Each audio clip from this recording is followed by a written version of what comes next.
I knew something had shifted the moment my son carried the last of Renee's boxes through my front door without asking.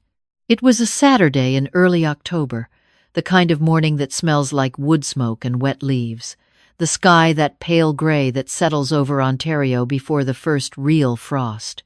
I was standing at the kitchen counter with my tea, watching through the window as he made his third trip from the car.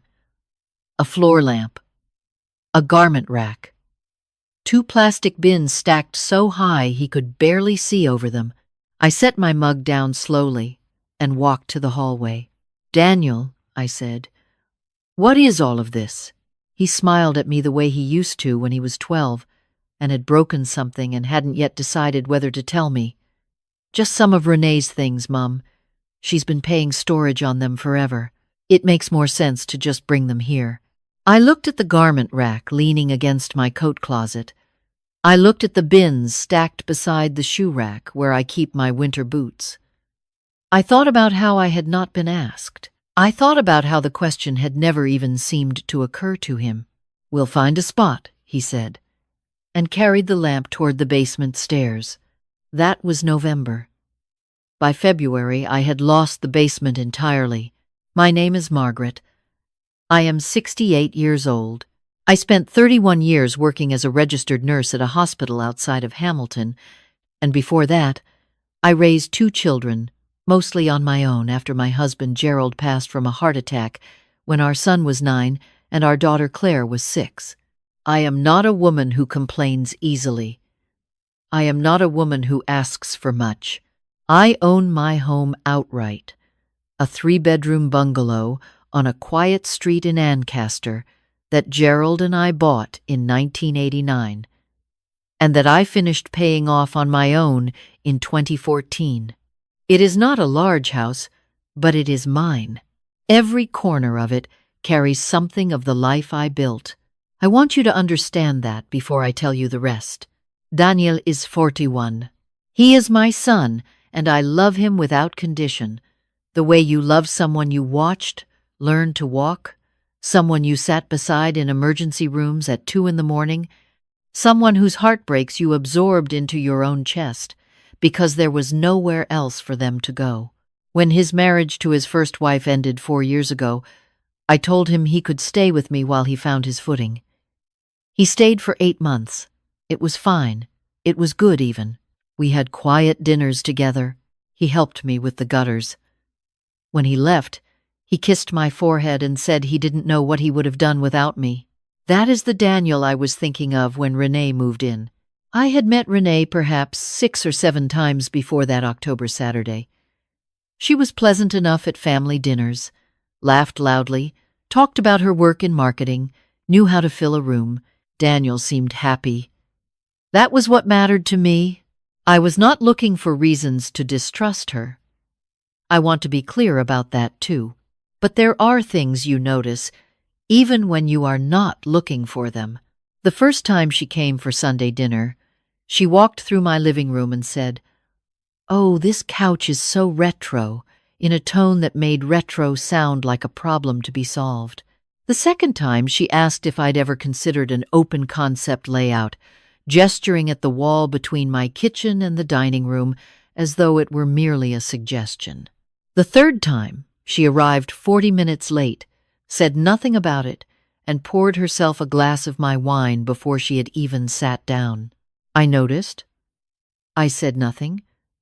I told myself I was being ungenerous.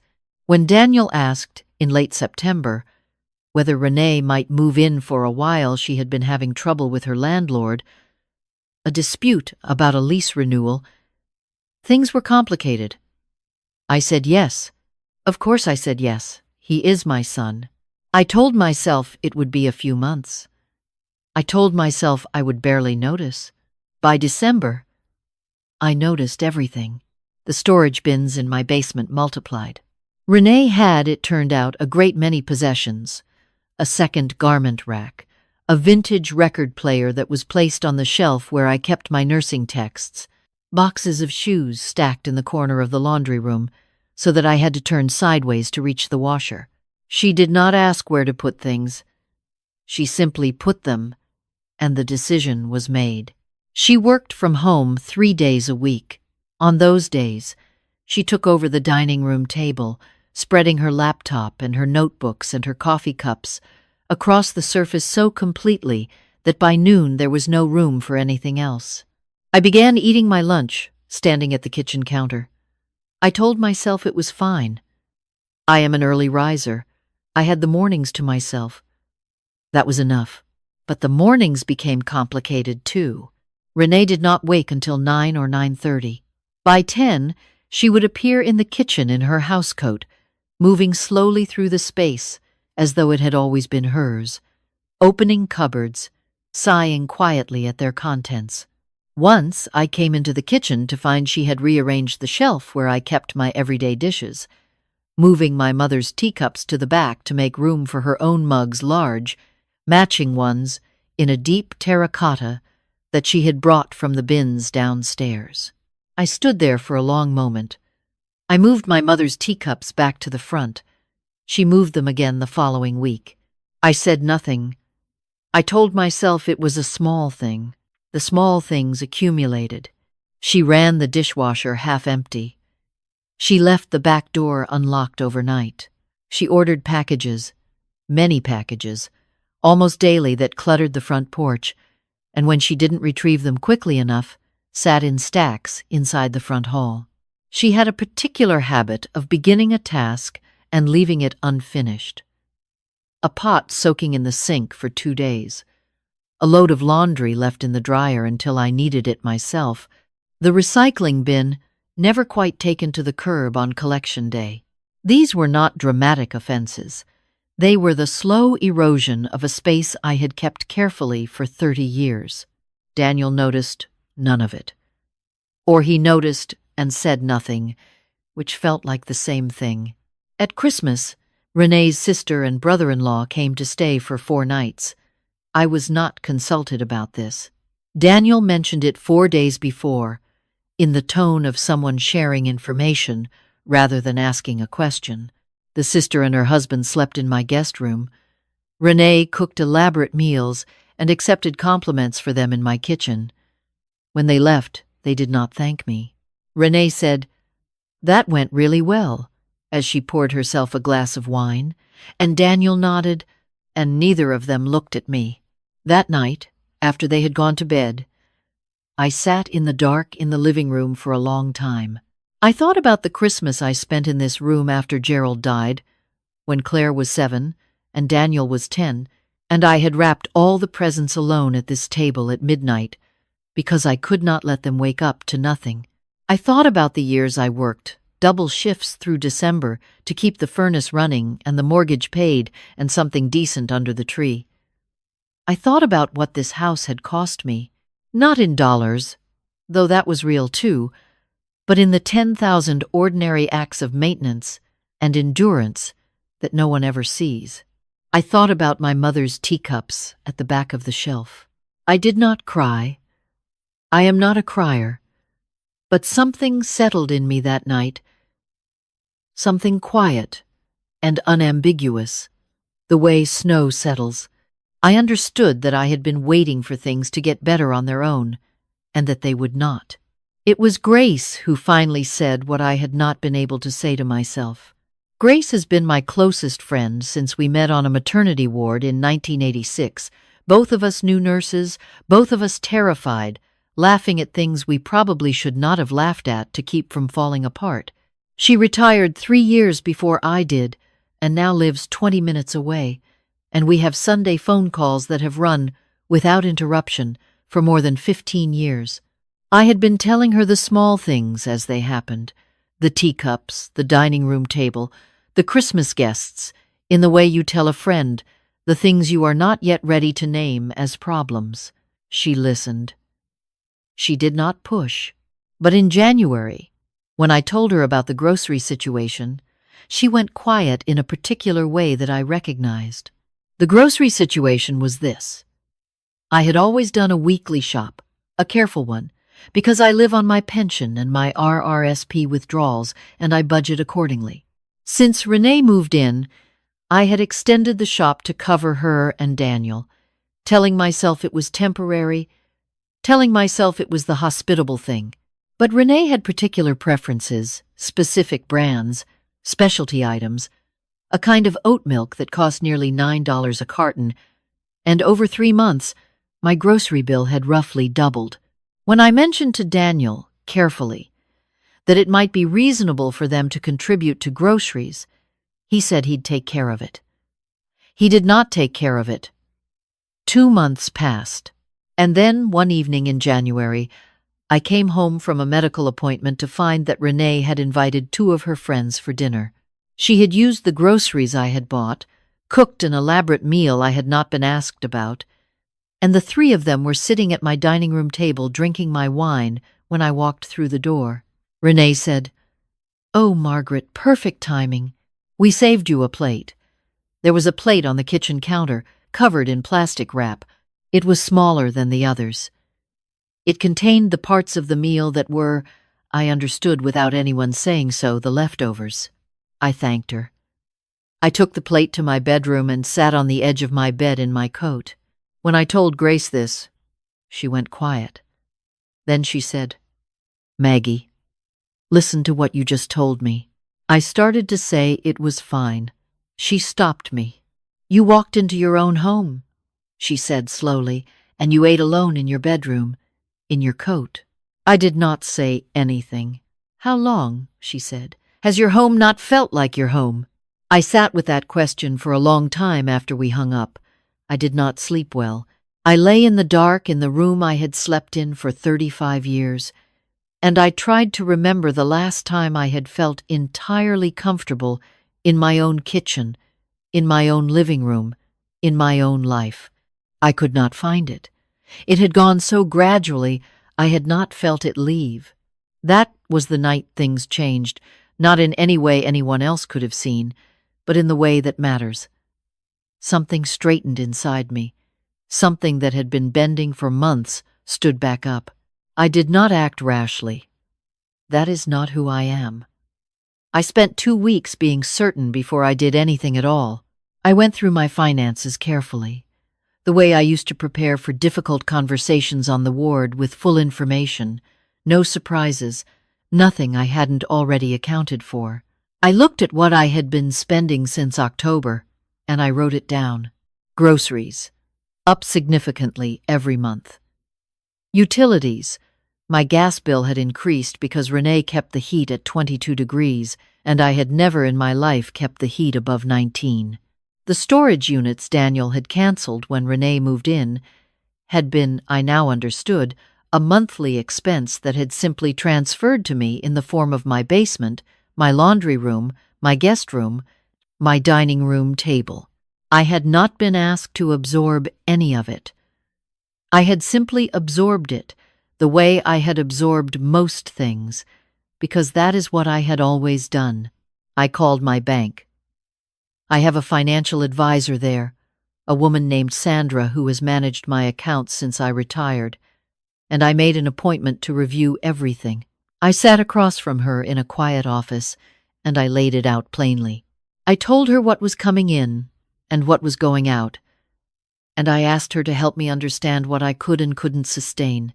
She listened carefully. Then she asked me what I wanted. No one had asked me that in a while. I said I wanted my house back. I wanted to feel safe, in my own home, financially and otherwise. I wanted, at 68 years old, to stop shrinking. She helped me make a plan. I chose a Sunday morning to speak with Daniel. Renee had gone to visit her sister in Mississauga, which I had not arranged but was grateful for. I made coffee. I sat across from him at the kitchen table, my kitchen table, with my mother's teacups back in the front of the cupboard where I had put them the night before, and I spoke quietly and without accusation. I told him what the past 4 months had looked like from where I was standing. I told him about the groceries and the utilities and the guest room at Christmas.